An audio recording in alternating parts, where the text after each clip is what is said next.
Graça e paz da parte do nosso Deus Pai, do nosso Senhor Jesus Cristo e do Espírito Santo.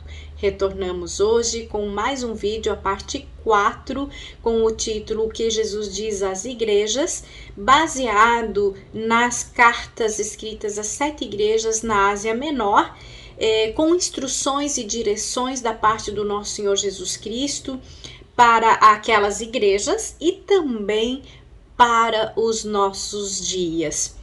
Do mesmo modo que hoje nós vivenciamos diferentes situações com congregações de diferentes localidades, essas igrejas da Ásia Menor eram distintas, eram diferentes umas das outras e estavam enfrentando situações diferentes também. Cada uma tinha sua particularidade.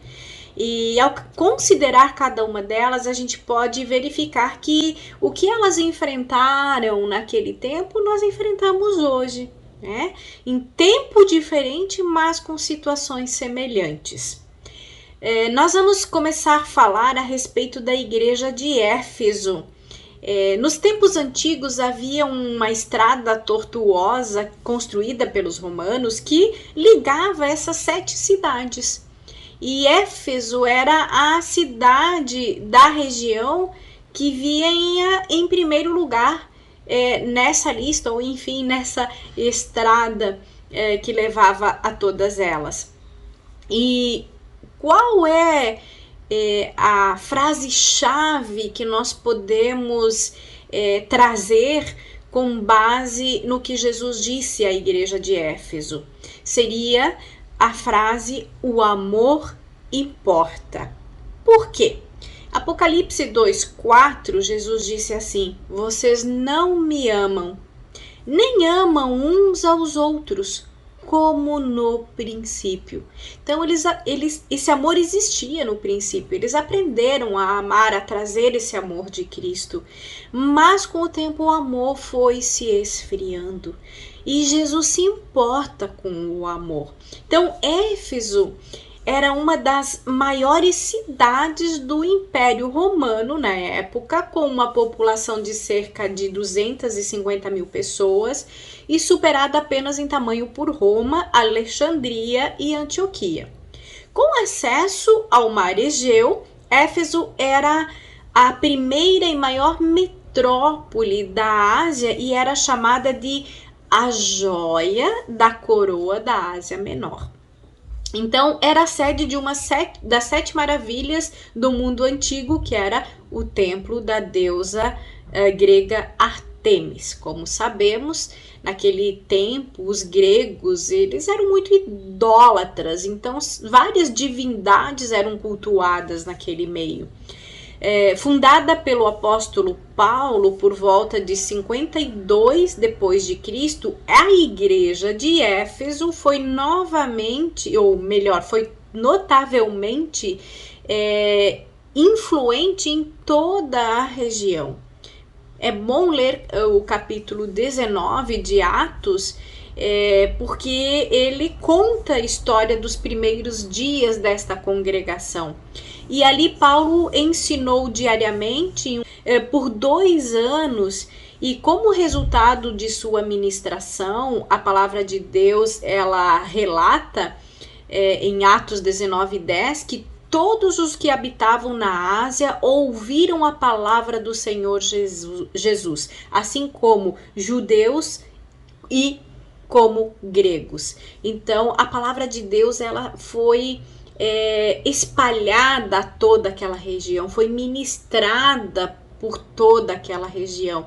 Então imagine, não existia naquele tempo meios de comunicações como hoje, redes sociais, WhatsApp, telefone, televisão, e não existiam meios de transporte como hoje, mas eles conseguiram atingir toda aquela região. Isso foi resultado de uma ministração intensa, incessante, né, muito intensiva da parte de Paulo. E é lógico, foram sementes que ele foi plantando e que foram sendo levadas para diferentes lugares, levando Jesus Cristo a conhecimento de todos. É provável que os alunos da escola bíblica de Paulo tenham viajado para fora de Éfeso, portanto, e plantado essas sementes, novas igrejas por toda a região. Além do forte ensino, o poder sobrenatural de Deus se manifestava de forma dinâmica nos primeiros dias da igreja de Éfeso. Então a gente pode ver os sinais, as maravilhas que Deus manifestava por meio da vida dos apóstolos, de Paulo, naquele tempo. Lucas relata em Atos 19, 11 e 12, Deus, pelas mãos de Paulo, fazia milagres extraordinários, a ponto de levarem aos enfermos lenços e aventais de uso pessoal, diante dos quais as enfermidades fugiam de suas vítimas e os espíritos malignos se retiravam. Tamanha era a unção de Deus sobre a vida de Paulo. Então, Éfeso era conhecida por suas vastas práticas de ocultismo naquele tempo, mas o Novo Testamento, o Evangelho ministrado nessa região libertou muito do cativeiro, né, de Satanás, dessas atividades demoníacas. Atos 19, 18, 20 diz assim: e muitos dos que tinham crido vinham confessando e publicando os seus feitos. Também muitos dos que seguiam artes mágicas trouxeram os seus livros e os queimaram na presença de todos, e feita a conta de seu preço, acharam que montava a 50.000 peças de prata. Assim a palavra do Senhor crescia poderosamente e prevalecia. Veja só, a palavra de Deus, o poder que há na palavra de Deus trazia libertação. Então todo engano, cegueira espiritual, as prisões espirituais na vida das pessoas que as distanciavam de Deus foram quebradas, e as pessoas começaram a, enfim, romper com essas práticas e buscar o Senhor Jesus Cristo. O ministério da palavra e do Espírito de Deus resultou na conversão e transformação radical de muitas pessoas naquele tempo, e hoje ainda o faz. Lucas relata em Atos 19, 20, dessa maneira a palavra do Senhor muito se difundia e se fortalecia. Olha só, quando se faz a obra do Senhor, quando se cumpre com o ID, com amor, com fé, com fidelidade na verdade que a palavra de Deus traz, prospera, né? Rompe com as barreiras. Além do seu ministério pessoal, em Éfeso, Paulo escreveu mais tarde uma poderosa epístola à igreja da região, além de 2 cartas a seu companheiro Timóteo, que inclusive Paulo havia deixado como líder dessa igreja. Ele era o pastor dessa igreja de Éfeso. Ele era um pastor jovem, mas designado por Paulo pelo coração que ele tinha, pela fidelidade que ele tinha para com Deus. Então, o apóstolo João baseou o seu ministério nessa cidade por muitos anos, e escreveu seu evangelho e suas 3 epístolas ali, nessa igreja. Então essa igreja tinha uma rica herança, e tudo isso contribuiu para a grande força dessa igreja e sua, olha só, isso é muito importante, pureza doutrinária que Jesus menciona em suas instruções aos crentes dali. Ao anjo da igreja em Éfeso, escreve: estas coisas diz aquele que conserva na mão direita as 7 estrelas e que anda no meio dos 7 candeeiros de ouro. Conheço as tuas obras, tanto o teu labor como a tua perseverança, e que não podes suportar homens maus, e que puseste à prova os que a si mesmos se declaram apóstolos e não o são, e os achaste mentirosos, e tens perseverança, e suportaste as provas por causa do meu nome, e não te deixaste esmorrecer. Tenho, porém, contra ti, que abandonaste o teu primeiro amor. Lembra-te, pois, de onde caíste e arrepende-te e volta à prática das primeiras obras, e se não, venho a ti e moverei do seu lugar o teu candeeiro, caso não te arrependas. Tens, contudo, a teu favor que odeia as obras dos nicolaítas, as quais eu também odeio. Quem tem ouvidos, ouça o que o Espírito diz às igrejas. Ao vencedor, dar-lhe-ei que se alimente da árvore da vida, que se encontra no paraíso de Deus. Além de serem chamados de volta ao primeiro amor, Jesus advertiu os efésios a praticarem novamente as primeiras obras. E o amor, ele não é um mero sentimento, mas quando é genuíno, ele é expresso através de ações correspondentes. Então, João escreve: filhinhos, não amemos de palavra nem de boca, mas em ação e em verdade. 1 João 3,18. Olha só, é isso que Deus quer de nós. Que não seja da boca para fora, mas que seja em atitude.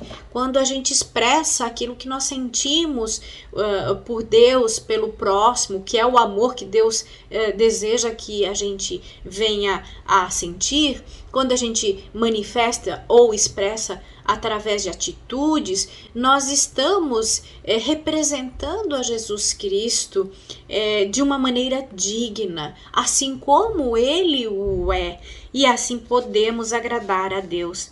Jesus não queria que os efésios fizessem boas obras apenas por fazer, mas desejava que as suas ações fossem motivadas inteiramente pelo amor de Deus derramado no coração deles. Então, apesar dessa correção desesperadamente necessária aos efésios, Jesus elogia esta igreja por sua forte posição contra o que ele chama de as obras dos nicolaítas. Nós vamos falar um pouquinho mais dessas obras mais adiante, onde em outra igreja elas estavam mais presentes. Então, Jesus reconhece que compartilha do desprezo deles para com essas práticas, as práticas desse grupo de pessoas. Apocalipse 2,6 diz assim: tens, porém, isto, que odeia as obras dos nicolaítas, as quais eu também odeio. Então, se tem algumas coisas que Deus odeia, esta é uma delas, estas obras, que são obras que levam as pessoas a se afastarem de Deus, a não guardarem a sã doutrina. Então, embora a igreja de Éfeso tivesse identificado e rejeitado falsas doutrinas que estavam tentando ser disseminadas na igreja, e também os comportamentos que essas falsas doutrinas produziam nas pessoas, alguns membros desta igreja haviam sido contaminados por ela, mas eles eram identificados. Sabemos que Deus odeia tudo o que traz sofrimento e destruição às pessoas. Provérbios deixa bem claro certas coisas que Deus odeia. Então, nós podemos ver em Provérbios 6:16-19 o seguinte: estas 6 coisas o Senhor odeia, e a 7ª sua alma abomina: olhos altivos, língua mentirosa, mãos que derramam sangue inocente, o coração que maquina pensamentos perversos, pés que se apressam a correr para o mal, a testemunha falsa que profere mentiras e o que semeia contendas entre os irmãos. Se amamos a Deus, amaremos o que Ele ama e odiaremos o que Ele odeia. Então, se a gente quer saber o que Deus odeia, Provérbios 6:16-19 está trazendo as coisas que realmente Deus não quer na vida dos seus filhos. Então, Romanos 12:19 diz assim: o amor seja sem hipocrisia, detestai o mal, apegando-vos ao bem. Olha só como Deus traz instrução e orientação para cada um de nós. Jesus não queria que a igreja de Éfeso abrisse mão do seu desejo ardente pela verdade, enquanto se corrigiam na situação que envolvia a falta de amor deles. Agora nós vamos falar a respeito da igreja de Esmirna. A frase-chave para essa igreja é: a eternidade importa. Apocalipse 2, 10, 11 diz assim: nada temas das coisas que hás de padecer. Isso é Jesus falando para essa igreja. Eis que o diabo lançará alguns de vós na prisão, para que sejais tentados, e tereis uma tribulação de 10 dias. Sê fiel até a morte, e dar-te-ei a coroa da vida. Quem tem ouvidos, ouça o que o Espírito diz às igrejas, e o que vencer não receberá o dano da segunda morte. Essa segunda morte é a morte espiritual. É aquela morte que nós ficamos separados de Deus para sempre, e é a morte que ninguém desejaria. Então, nos dias de hoje, existem apenas as ruínas da igreja de Esmirna, e grande parte desta cidade está no subsolo da moderna cidade de Izmir. Com cerca de 3 milhões de habitantes, Izmir é a terceira cidade mais populosa da Turquia, depois de Istambul e de sua capital, Ankara. A antiga Esmirna era conhecida por sua beleza e continua sendo um porto importante hoje, assim como também era nos tempos antigos. Então, como era um porto, havia muito movimento de pessoas aí. Ela era localizada a 60 quilômetros de Éfeso, e os cristãos de Esmirna estavam enfrentando a mais intensa perseguição da província da Ásia.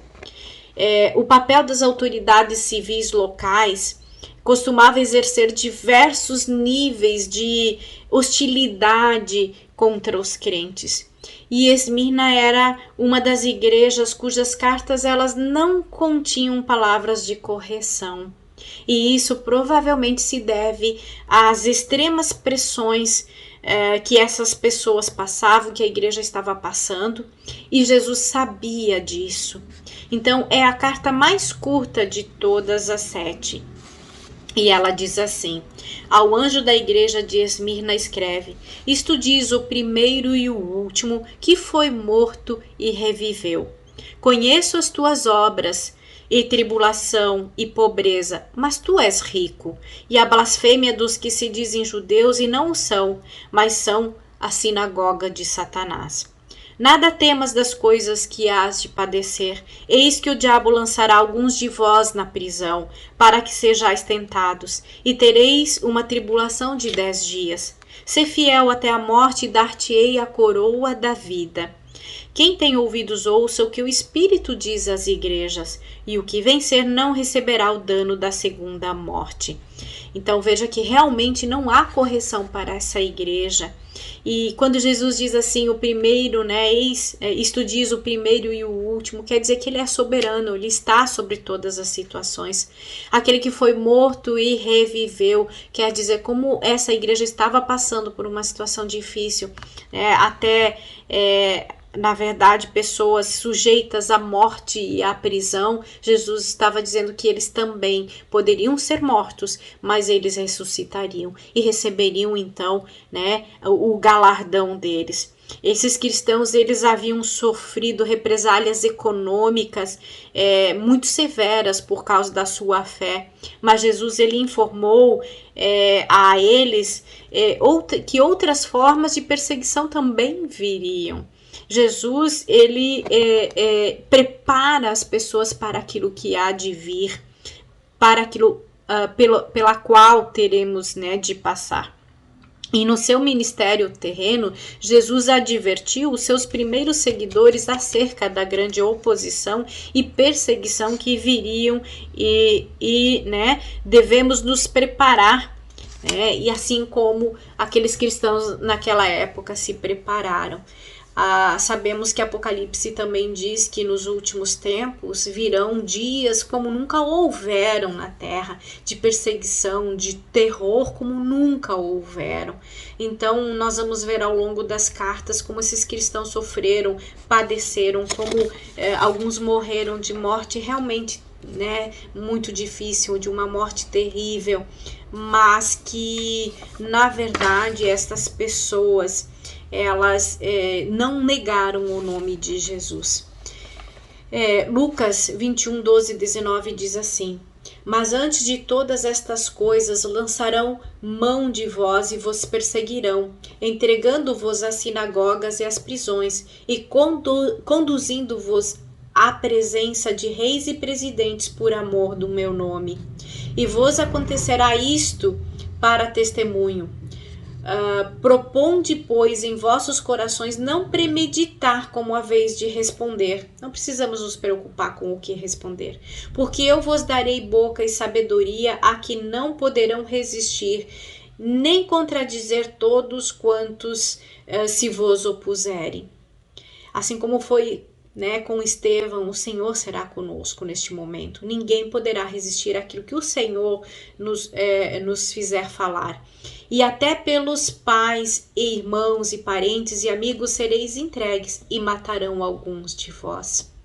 E de todos sereis odiados por causa do meu nome, mas não perecerá um único cabelo da vossa cabeça. Na vossa paciência possuí as vossas almas. Olha só, Jesus já vinha então nos advertindo desse tempo que nós viveremos, assim como ele advertiu essa igreja, né, a igreja de Esmirna, de que eles estavam passando por situações difíceis, mas ainda coisas piores viriam. O Senhor está também nos advertindo aqui que como ele padeceu, como ele foi perseguido, como ele foi odiado, não será diferente conosco. Se foi assim com o Mestre, se foi assim com o Senhor, será assim com os seus seguidores, com os seus servos.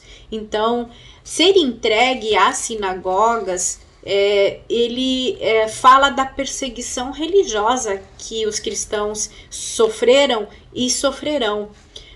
Já aparecer diante de reis e de governadores se refere à perseguição por parte dos governos seculares e também dos gentios, das pessoas que não têm a Jesus Cristo.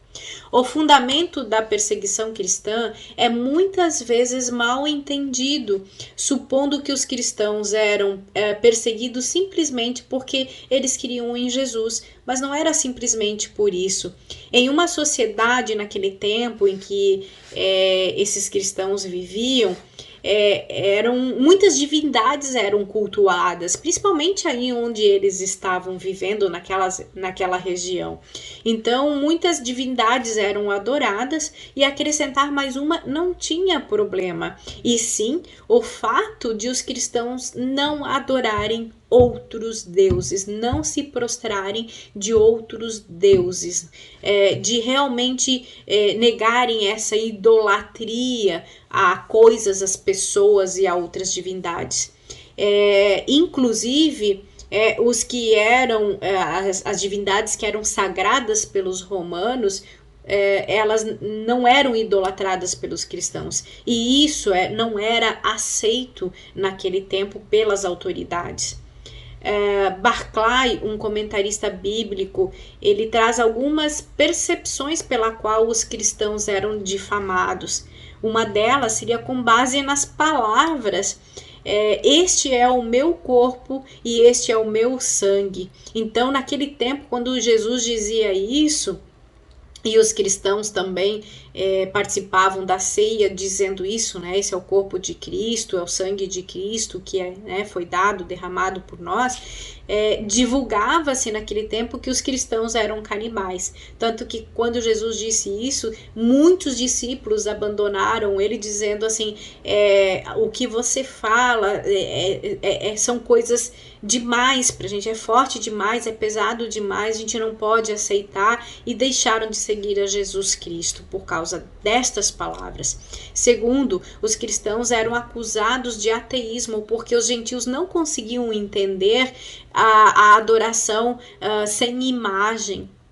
Por quê? Porque Deus ele não quer que seja feita uma imagem, porque as pessoas vão associar Deus àquela imagem que nada pode e vão se apegar àquele objeto e não vão nunca entender a dimensão e a magnitude de Deus, que Deus é muito mais, vão se limitar àquela imagem, limitar Deus a uma coisa extremamente inócua, diante de quem Deus é. Então eram acusados de serem politicamente desleais porque diziam César não é o Senhor, e eram acusados de incendiários porque diziam que o mundo acabaria em chamas, tanto que Nero incendiou a cidade, acusando os cristãos disso. Então muitas eram as acusações mentirosas e perigosas feitas por mentes maliciosas.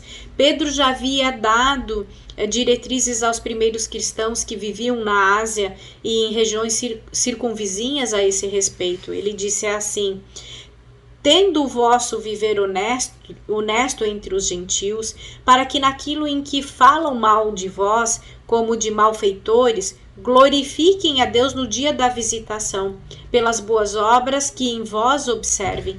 Porque assim é a vontade de Deus, que fazendo bem, tapeis a boca à ignorância dos homens insensatos, tendo uma boa consciência, para que naquilo em que falam mal de vós, como de malfeitores, fiquem confundidos os que blasfemam do vosso bom porte em Cristo. Então, assim, as nossas obras, o nosso comportamento, ele é um fato inegável se nós assim o fizermos de acordo com o que o Senhor tem nos ensinado a fazermos.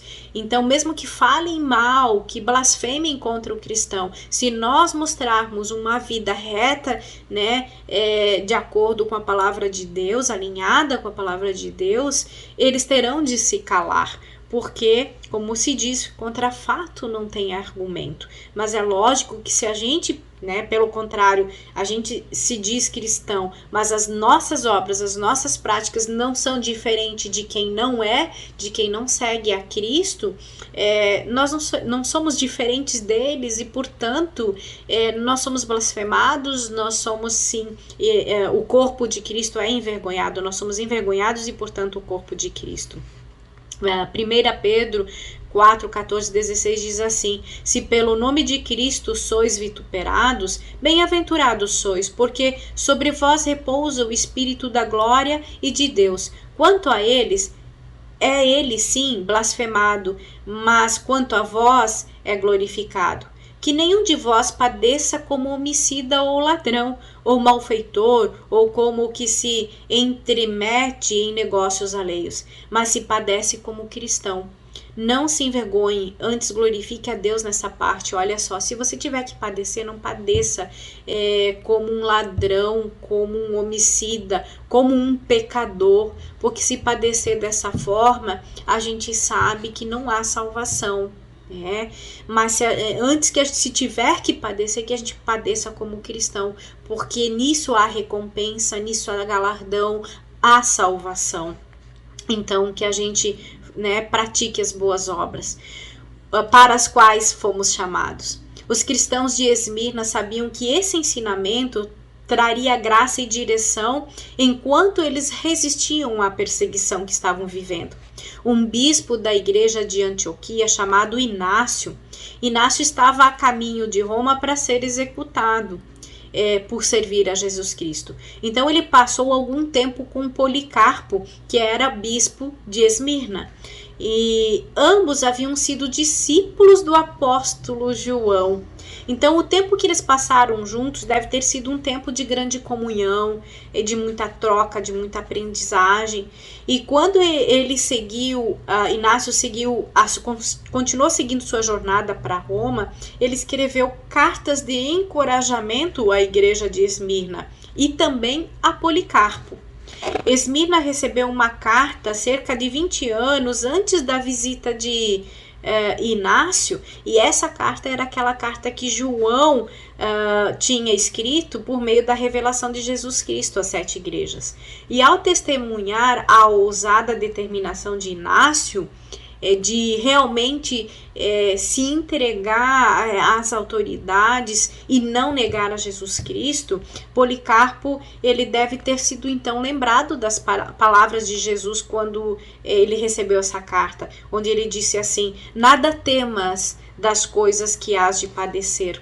Eis que o diabo lançará alguns de vós na prisão, para que sejais tentados, e tereis uma tribulação de 10 dias. Sê fiel até a morte, e dar-te-ei a coroa da vida.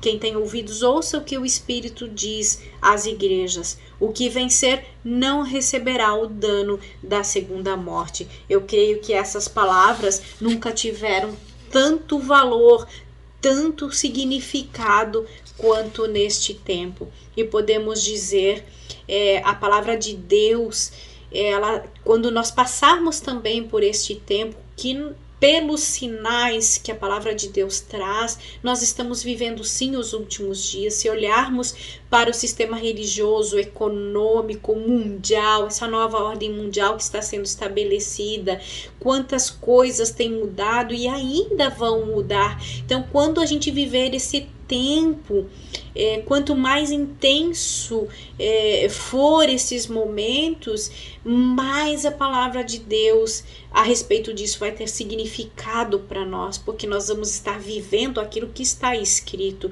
assim como Policarpo estava vivendo aquilo que Jesus escreveu muitos anos antes por meio de João. Então, Inácio, ele foi morto por feras selvagens em Roma, enquanto Policarpo morreu muitos anos depois pelo fogo e pela espada em Esmirna. Tanto um como o outro morreu, mas nenhum destes homens enfrentou o que Jesus chama de a segunda morte. Que é quando uma pessoa é eternamente separada de Deus. João mencionava essa segunda morte em termos muito extremos e grave. Ele dizia assim: bem-aventurado e santo aquele que tem parte na primeira ressurreição. Sobre esses não tem poder a segunda morte, mas serão sacerdotes de Deus e de Cristo, e reinarão com ele 1000 anos, que é o milênio de Cristo. Então, amados irmãos, que nós possamos nos preparar para partirmos com Cristo. Cremos que estamos à porta do arrebatamento. Ele pode acontecer a qualquer instante, porque Jesus diz que, como nos dias de Noé, as pessoas vão continuar tendo sua vida normal. E nós vamos estar vivendo normalmente a nossa vida quando vier o arrebatamento. Então, nós não temos tempo para nos preparar quando acontecer. Nós temos que estarmos preparados, como aquelas 10 virgens prudentes. Senão nós vamos ficar sim. E aí nós vamos viver o terror que está reservado para esse tempo e que ninguém vai querer, mas ninguém mesmo vai querer ficar para viver isso. Então, e a morte e o inferno, olha só, João continua dizendo, foram lançados no lago de fogo. Esta é a segunda morte. E aquele que não foi achado escrito no livro da vida foi lançado no lago de fogo. E isso é para a eternidade. Mas quanto aos tímidos e aos incrédulos e aos abomináveis e aos homicidas e aos que se prostituem e aos feiticeiros e aos idólatras e a todos os mentirosos, a sua parte será no lago que arde com fogo e enxofre, o que é a segunda morte. Saber que esse lago ele não foi preparado para o homem, mas vai ser utilizado caso o homem não se arrependa, não se alinhe com a palavra de Deus. Então, que não vivamos enganados, irmãos, achando que podemos viver a vida como bem entendermos, ou que vamos adaptar a palavra de Deus segundo aquilo que a gente quer viver. Não, vamos nos adaptar à palavra de Deus e abrir mão de algumas coisas sim, a ter humildade no coração. No ano 156 depois de Cristo, Policarpo tinha 86 anos de idade e era reverenciado como bispo de Esmirna. Foram expedidas ordens para sua prisão e ele não tinha intenção de fugir, mas foi persuadido por amigos a se refugiar em uma casa de um amigo, mas não era muito longe da cidade. Enquanto ele orava, ele teve uma visão de um travesseiro pegando fogo debaixo de sua cabeça, e ele disse aos que estavam com ele que ele seria queimado vivo. Ele tinha entendido o significado dessa visão. E quando as autoridades chegaram para prendê-lo, ele demonstrou hospitalidade e gentileza, solicitando que lhes fosse servida uma refeição e que ele tivesse permissão para orar um pouco mais. Então, a fim de garantir a sua libertação, Policarpo ele foi aconselhado apenas a dizer: Senhor, César é o Senhor, e a oferecer sacrifícios aos deuses romanos. Mas Policarpo não negociou a sua fé, não negociou a sua eternidade. Ele se recusou e manteve-se firme na sua fé inabalável. Quando ele entrou no estádio, se ouviu uma voz do céu o encorajando a ser forte e agir como um homem. E quando eles o ameaçaram com fogo, ele respondeu: o seu fogo queima por 1 hora e se apaga, mas o fogo do juízo vindouro é eterno. Olha só, esse era o entendimento, a revelação que ele tinha naquele tempo. E ele pensou nisso: não vou negociar minha eternidade para viver bem, para ser, não ser, enfim, condenado à morte aqui. Ele preferiu sofrer a morte física, mas não o dano da segunda morte, que era espiritual e eterna. Por fim, Policarpo expressou sua determinação com as palavras: por 86 anos eu servi, e ele não me fez mal algum. Como posso então blasfemar contra o meu rei que me salvou? Que nós aprendamos a ter essa fé, de Policarpo. Eusébio, um historiador da igreja primitiva, escreve sobre o tumulto que se seguiu a partir deste fato. Policarpo confessou que é um cristão, e quando isso foi proclamado, todas as multidões, tanto de gentios quanto de judeus que habitavam em Esmirna, clamou com uma ira incontrolável: este é o mestre da Ásia, o pai dos cristãos, o subversor dos nossos deuses, que ensina muitos a não sacrificarem e nem adorarem. Olha só como eles tinham, a visão que eles tinham deste homem. Depois amarraram Policarpo a uma estaca e foi aceso o fogo, mas só que o fogo não o queimava.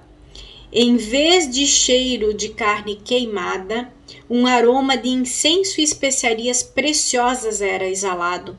Como o fogo não o atingia, deram ordens a um executor para matá-lo com a espada. Então, muito antes disso, Jesus já havia falado sobre o tipo de morte pela qual Pedro haveria de passar. E Policarpo, ele seguiu essa mesma trilha, esse mesmo caminho. E ele recebeu grande graça e ajuda sobrenatural ao oferecer a sua vida a Jesus. Então, os incrédulos, eles ficaram muito comovidos com a graça que ele enfrentou a morte, e os crentes foram encorajados. Então, Policarpo ele se encaixava em uma classe de cristãos muito honradas e descrita em Hebreus 11:35. Alguns foram torturados e recusaram ser libertados para poderem alcançar uma ressurreição superior. Então, Policarpo, Inácio, Estevão, Pedro e tantos outros, eles escolheram este caminho por amor ao nosso Senhor Jesus Cristo. Então a gente pode também observar aqui que estes homens, eles com essa atitude encorajaram muitos a enfrentar também a morte.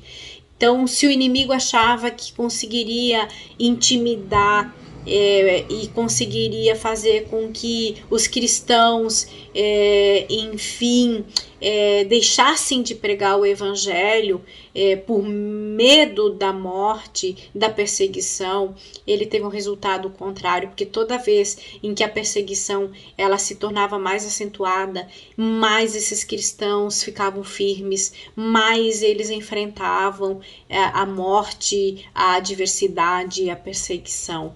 E isso porque homens de fé serviram como, né, um exemplo dessa escolha, porque o Senhor Jesus estava ali os encorajando. Vejam como Policarpo foi preservado do dano do fogo. Então é o amor de Deus, é a fidelidade de Deus, é o cuidado de Deus a quem realmente entrega a sua vida a Ele. Podemos ver também que a palavra de Deus diz que quando Estevão morreu, sabemos que Jesus está sentado no trono ao lado do Pai, mas Estevão o viu em pé. Então Jesus se levantou do seu trono para ver, né, aquele filho naquele momento se entregando como sacrifício para o Senhor, então para o recebê-lo.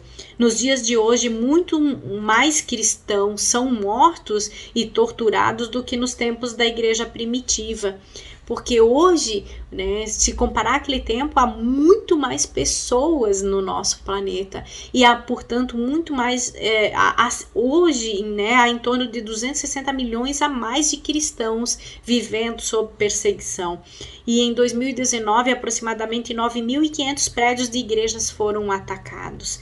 Então, quer a perseguição ela venha de governos ou de religiosos extremistas, esses crentes eles precisam de encorajamento, eles precisam de consolo, e o Espírito Santo pode oferecer isso. Eles precisam da nossa oração, do nosso apoio, do nosso amor, e eles merecem, portanto, tudo isso do corpo de Cristo, o amor, a oração, e quando pudermos ajudá-los com outras tantas coisas. Porque também vos compadecestes das minhas prisões e com alegria permitistes o roubo dos vossos bens, sabendo que em vós mesmos tendes nos céus uma possessão melhor e permanente. Então, se roubarem os nossos bens, se negarem os nossos direitos, podem tirar tudo de nós, até a nossa vida. A gente tem que ter no nosso coração a certeza de que no céu nós temos uma possessão muito melhor,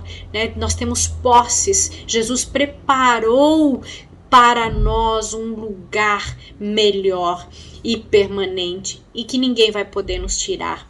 Lembrai-vos dos presos como se estivesseis presos com eles, e dos maltratados como se sendo vós mesmos também no corpo de Cristo. Então, se um irmão lá do outro lado do mundo, ele sofre perseguição, ele é maltratado, né? Ele é assassinado por amor de Cristo, ele é preso, o que Jesus está dizendo? Sofra com ele também.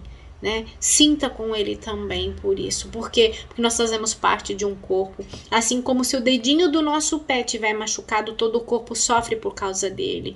Então, como corpo de Cristo, se um irmão sofre nessa terra, todo o corpo sofre. E a gente está falando disso espiritualmente. Talvez hoje a gente não veja, a gente não saiba, não entenda isso, mas ainda vamos entender. Mas importa que, se a palavra diz que nós sofremos, vamos crer que assim o seja, e que possamos nos compadecer, ter piedade, amor e misericórdia para com todos os nossos irmãos. Não deixemos de orar por eles.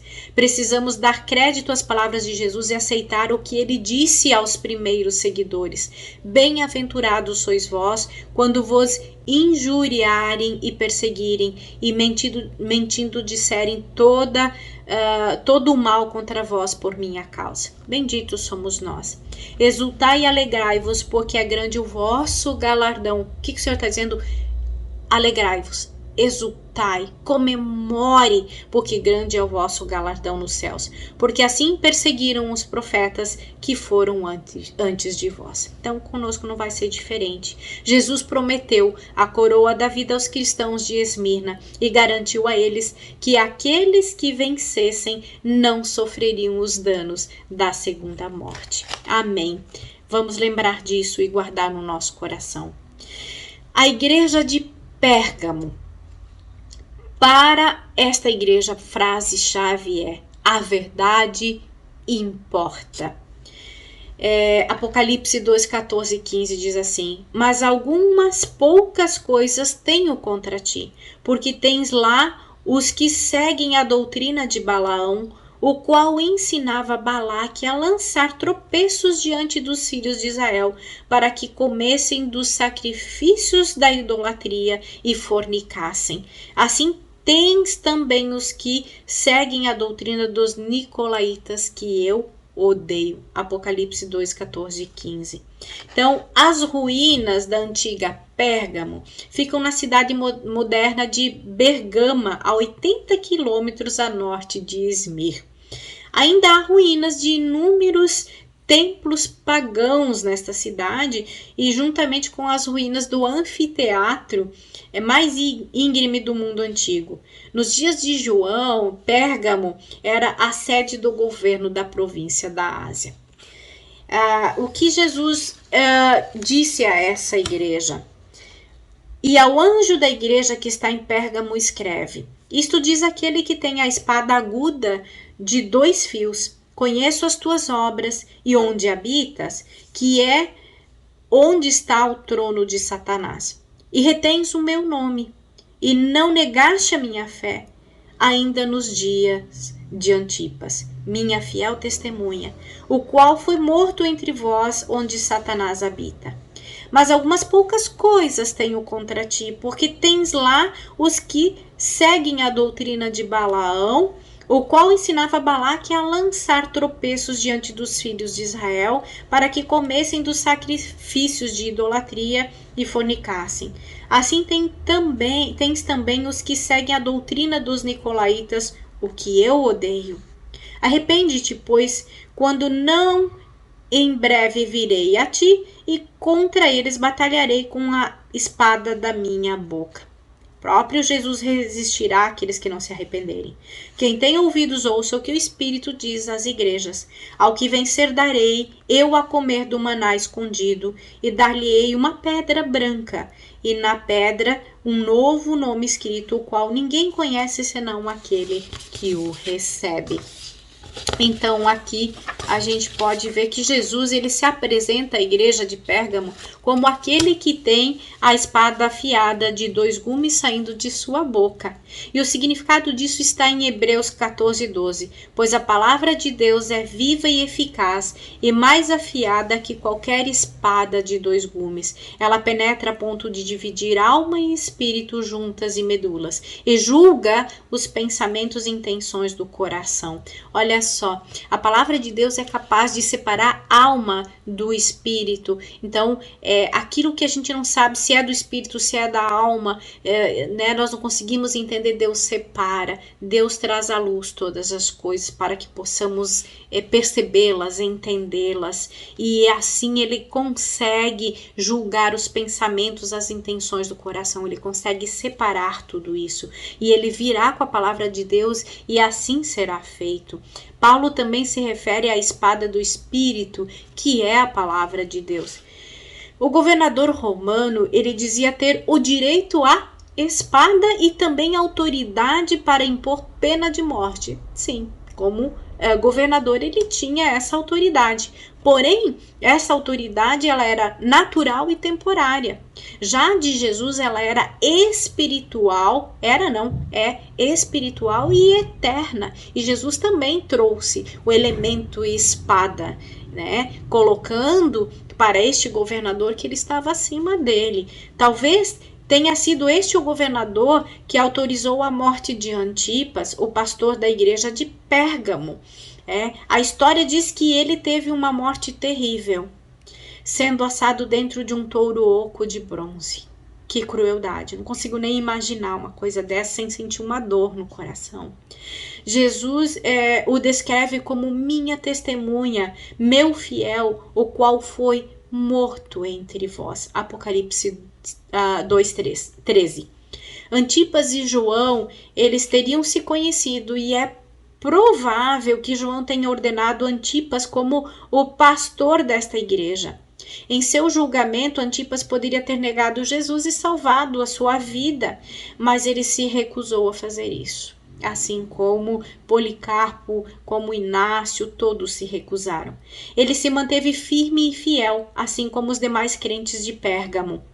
Lembrando o contexto em que Jesus disse: conheço as tuas obras e onde habitas, que é onde está o trono de Satanás. Olha só, o Senhor sabia o meio em que eles viviam, que era um meio difícil, onde potestades malignas também dominavam ali espiritualmente.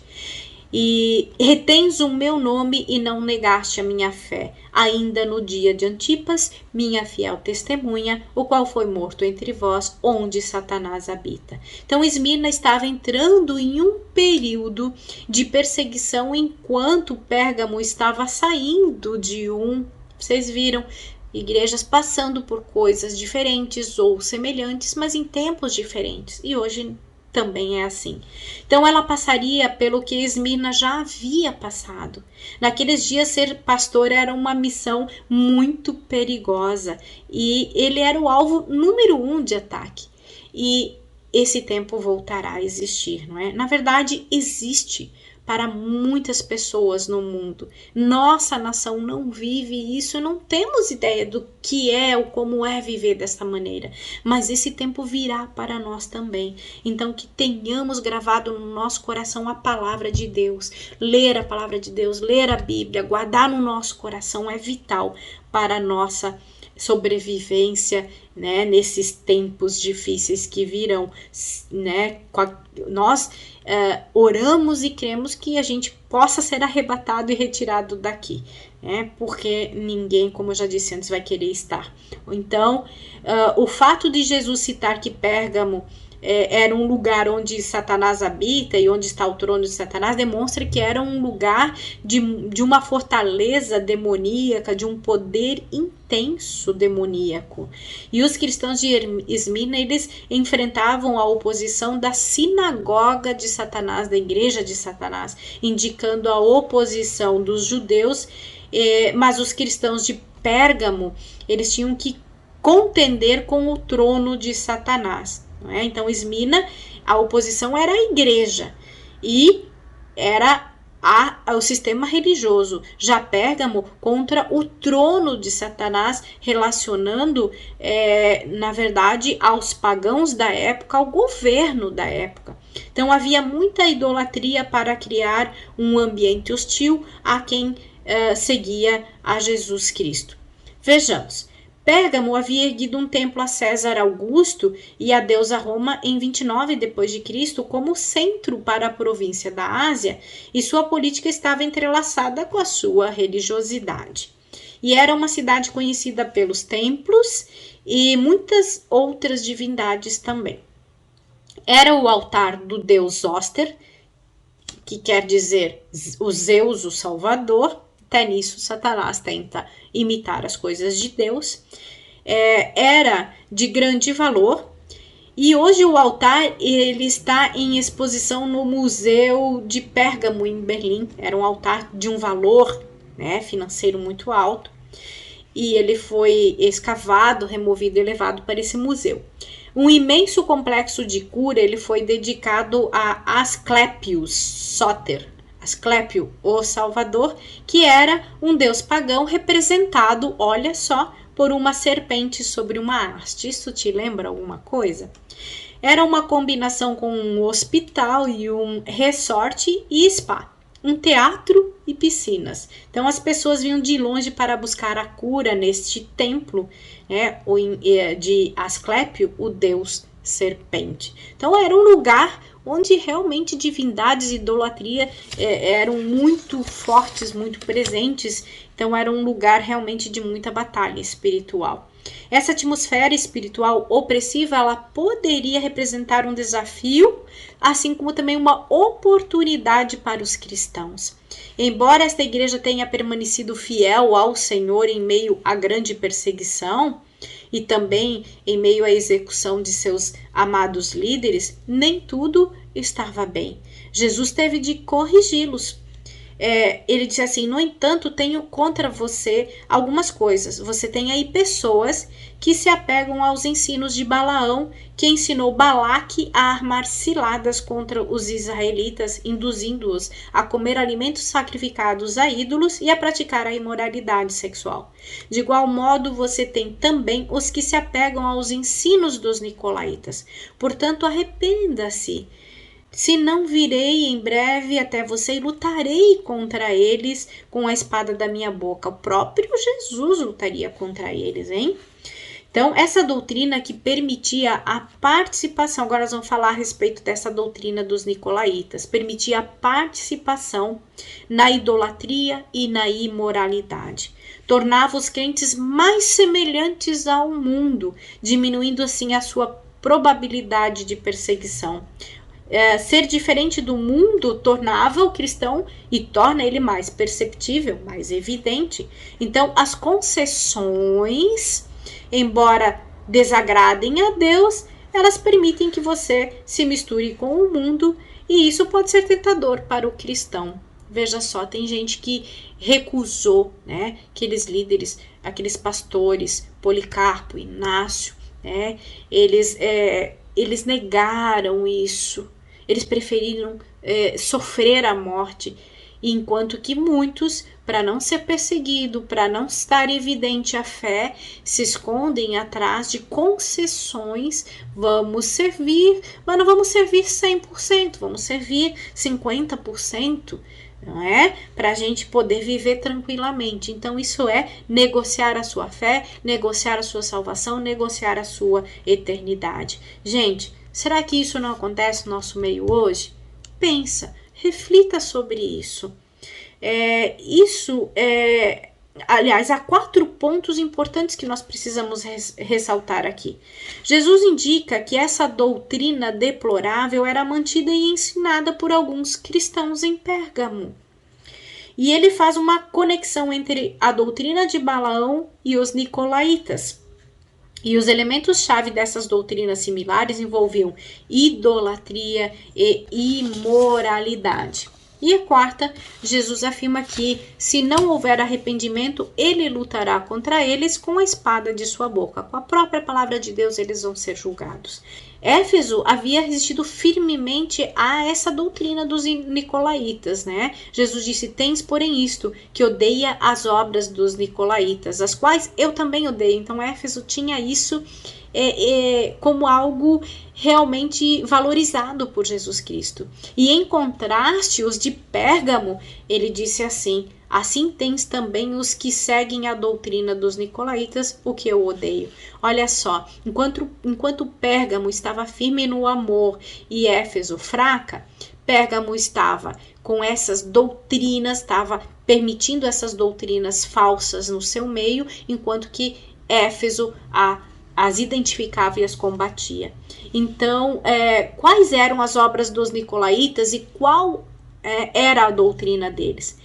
A doutrina dos nicolaítas e de Balaão envolviam a idolatria e a imoralidade, como a gente já havia falado, coisas que predominavam no mundo antigo entre os pagãos, as pessoas que não serviam a Jesus. Irineu, um discípulo de Policarpo, descreve os nicolaítas. Ele escreve que os nicolaítas levam uma vida de indulgência irrestrita, que é uma questão de indiferença para eles praticar o adultério ou comer coisas sacrificadas aos ídolos. Para eles, isso não teria problema. Qual é o problema disso, né? Tertúlio, um escritor da igreja primitiva, se refere ao fato de apoiarem a luxúria e o luxo.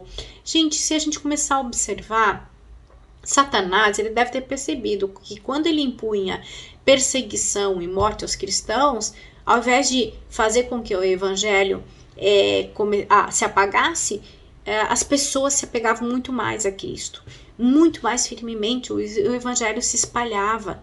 Então ele deve ter mudado a estratégia dele. Vamos dar o melhor dessa terra, vamos fazer os cristãos experimentar o prazer das coisas, da vida, se apegam, isso é muito mais tentador, não é mesmo? Porque depois que experimentou isso, não vai querer perder isso, não vai querer sacrificar, né, as suas conquistas por outras coisas, e muitas vezes pode abrir mão de sua salvação para ter a vida, uma vida aqui, enfim, de prazeres. Então, os que propagaram estas ideias foram os primeiros mestres gnósticos, que faziam uma distinção clara entre a dimensão espiritual e material. E esses gnósticos, eles concluíam falsamente que o que fazemos com o nosso corpo não tem importância espiritual ou eterna, não tem importância.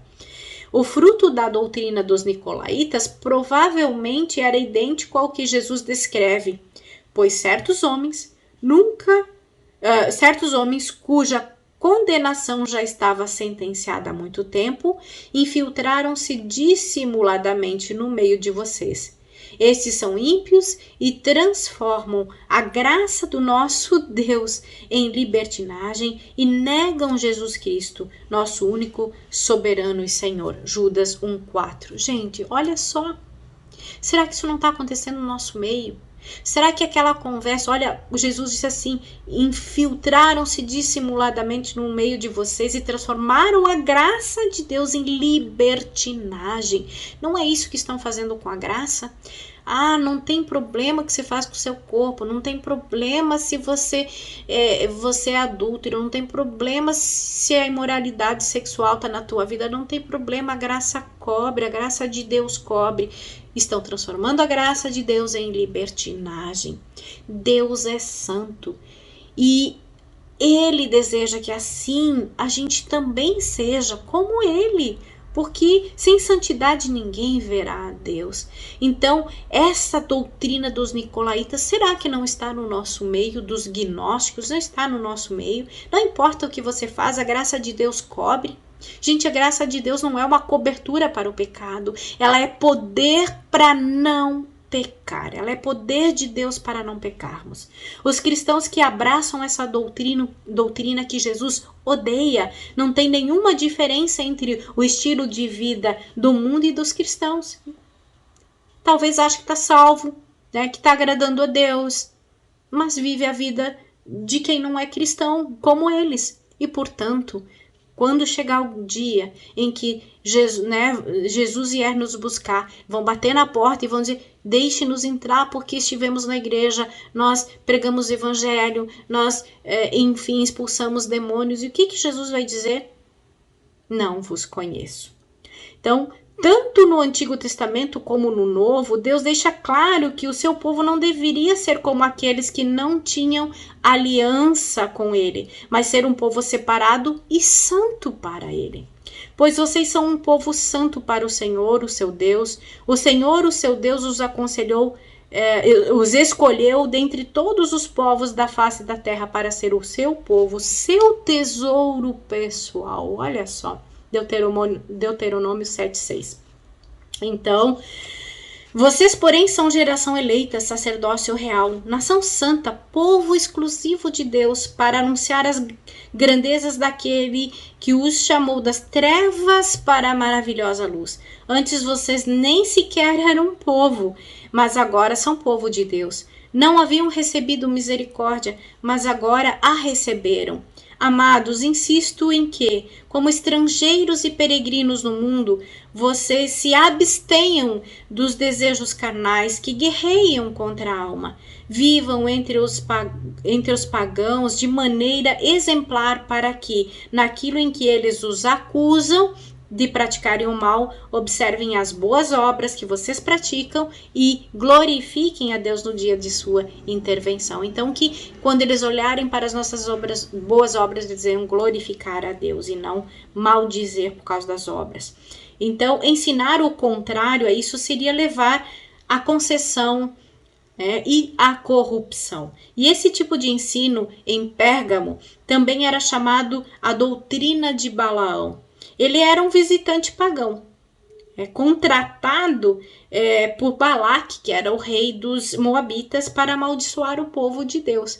Mas toda vez que Balaão tentava, ele abria a boca para tentar amaldiçoar o povo de Deus, só saía bênçãos. Deus não permitia que o povo dele fosse amaldiçoado.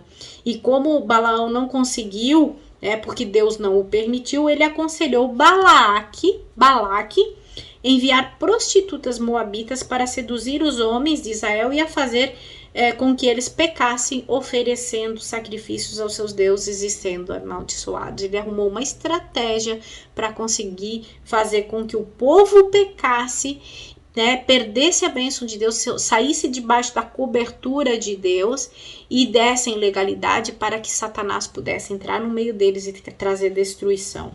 Então, olha só, Balaão reconheceu que Israel não poderia ser destruído por maldição externa porque Deus os havia abençoado. Portanto, ele foi ardiloso ao perceber que Israel poderia ser destruído de dentro para fora, com sua própria participação na imoralidade e também na idolatria, porque aquelas mulheres fizeram com que eles adorassem outros deuses, além de também trazer a imoralidade sexual. A ideia é de que essas duas doutrinas associadas, elas permitiam Israel fazer concessões com o mundo e ignorar os padrões de santidade de Deus. Balaão quer dizer destruidor do povo e Nicolaíta, olha só, conquistador do povo. Então, os cristãos de Pérgamo haviam corajosamente resistido às ameaças externas, mas tinham de contender com uma doutrina falsa e corrupta que visava destruir a igreja a partir do seu interior. Muito sério isso, não é? Irmãos, então nós temos que olhar para os nossos dias, se não estamos vivendo coisas semelhantes, para que a gente possa corrigir o nosso modo de vida. Vamos falar agora da igreja em Tiatira, e a quarta igreja que nós vamos falar hoje, e portanto nós falaremos das próximas no nosso último vídeo. Para essa igreja a frase-chave é: a pureza importa.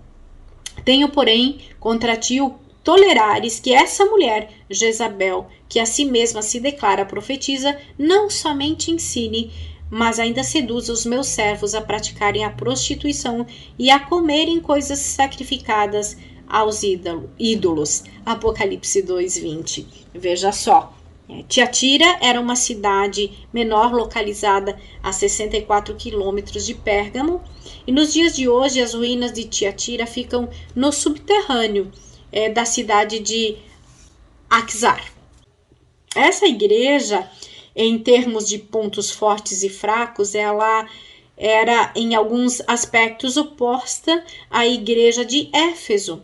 Enquanto Éfeso era forte na pureza doutrinária e fraca no amor, Tiatira era forte no amor, mas tinha alguns elementos em sua corrupção, de corrupção doutrinária.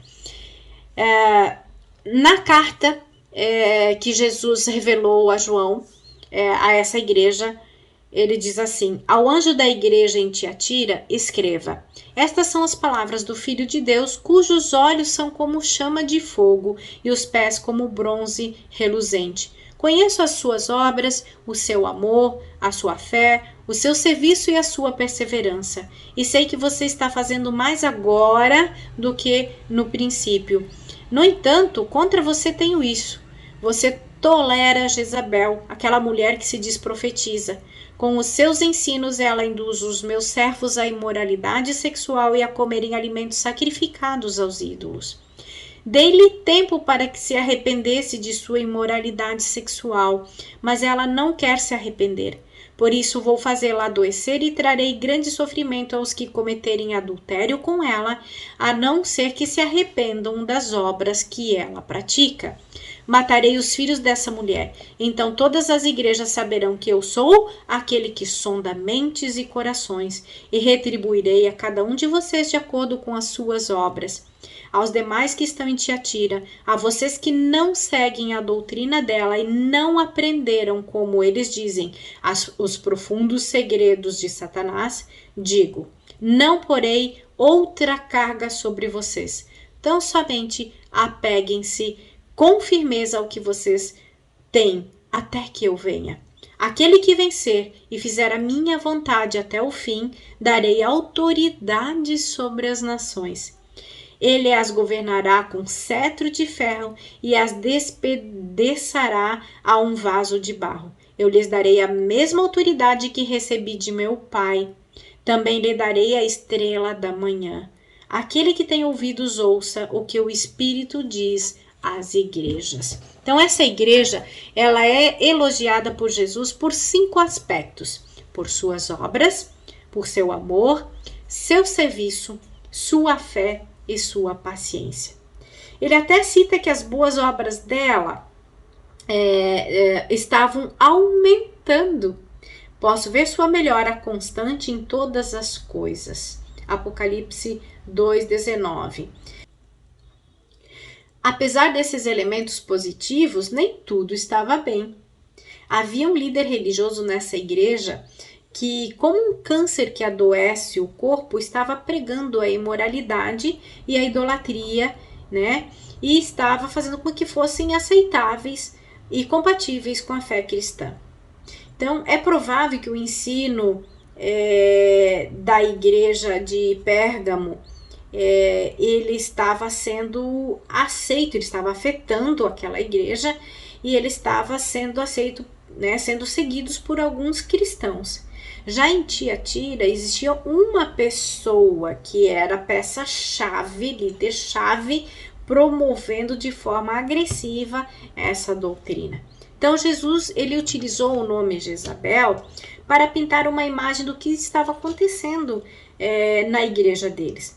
Jezabel, ela era a esposa fenícia do rei Acabe e era conhecida por sua maldade, por ser idólatra, ela idolatrava Baal e influenciava o rei à impiedade. Então, esse era o efeito causado por ela na igreja.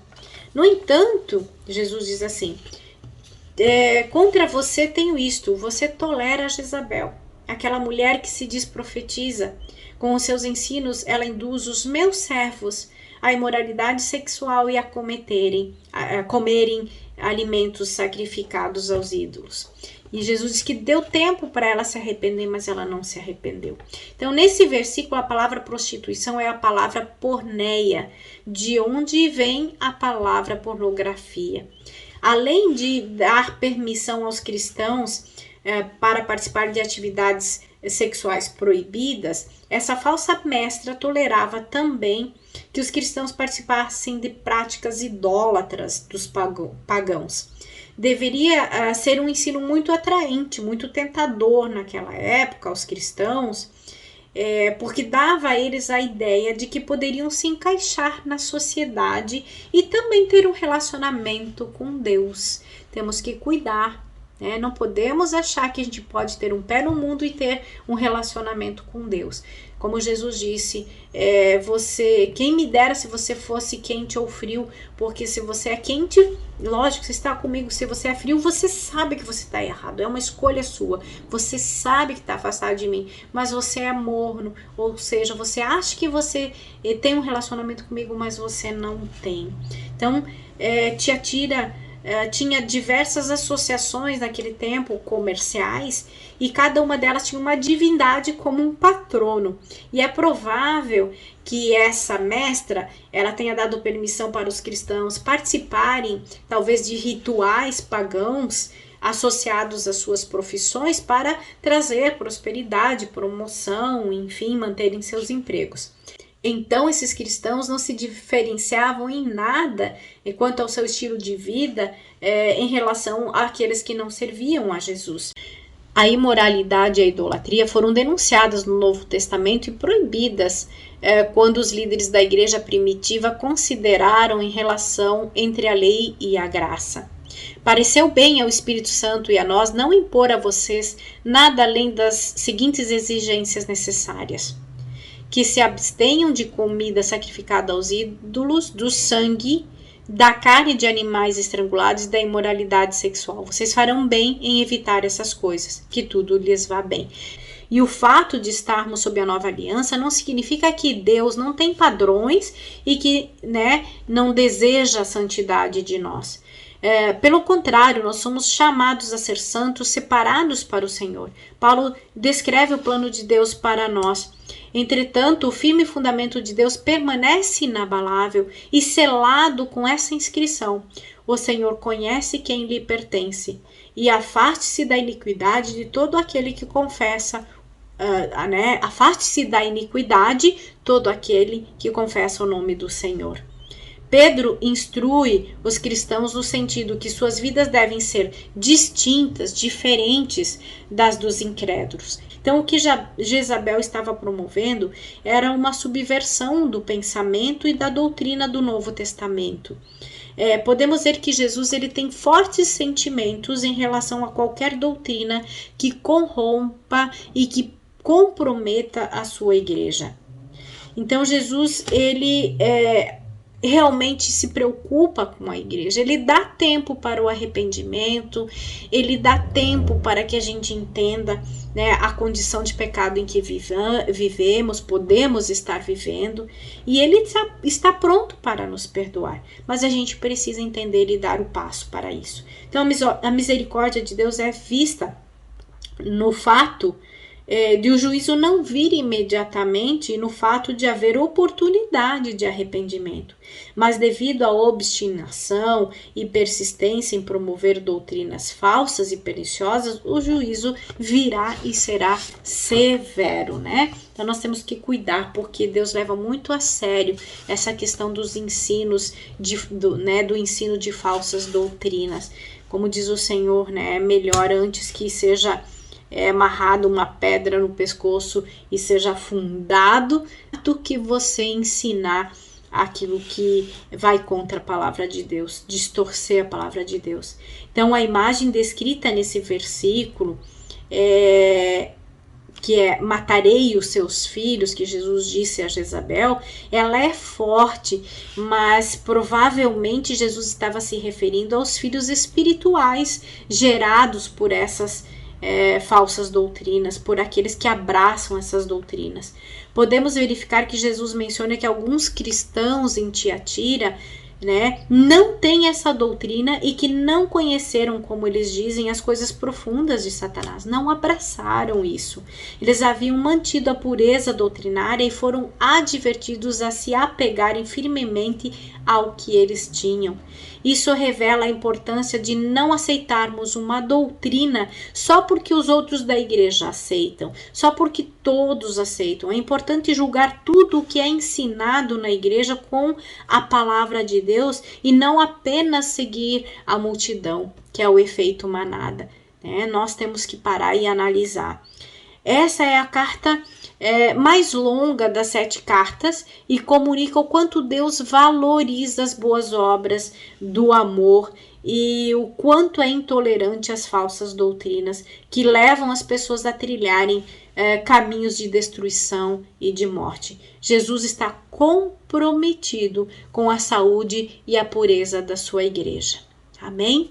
Então, é isso que a gente tem para passar nesse vídeo e a gente precisa analisar essas questões com muita seriedade, que o Espírito Santo possa te dar entendimento, discernimento, trazer revelações ao teu coração, que você possa se colocar em oração diante do Pai, pedindo: Senhor, mostra-me em mim se há algum engano, se há em mim algo que me afasta do Senhor, que te desagrada, que te entristece, para que o Senhor possa me ajudar a ser mais semelhante a Jesus Cristo, né, o Espírito Santo está aí para nos ajudar no processo de santificação. E eu oro ao Senhor para que isso seja feito na sua vida e que quando chegar o dia em que o nosso Senhor vier nos buscar para a ceia, para as bodas do Cordeiro,